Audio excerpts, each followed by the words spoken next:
Antonio Guterres said he came as a messenger of peace to save lives and decrease suffering. Both the Secretary-General and Russia's Foreign Minister Sergei Lavrov seemed to feel the meeting went well, despite fundamental objections about how to characterize what Russia is doing in Ukraine and whether or not it violates the UN Charter.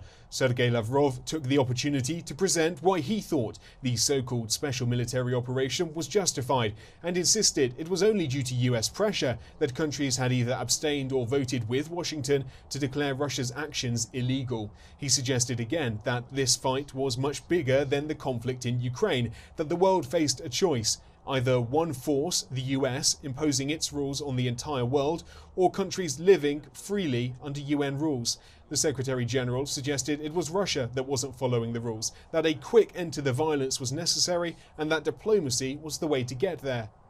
About the repeated reports of violations of international humanitarian and human rights law and possible war crimes, and they require independent investigation for effective accountability. The way the Ukrainian delegation and President Zelensky behaved during talks, denying that they received new proposals a week ago.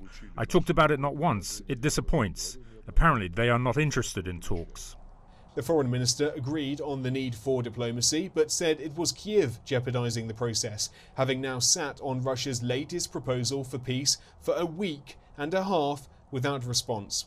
Both seemed pleased there had been a strong conversation about what a multilateral world should look like, but it wasn't obvious that any quick or new means to save lives and decrease suffering had been found.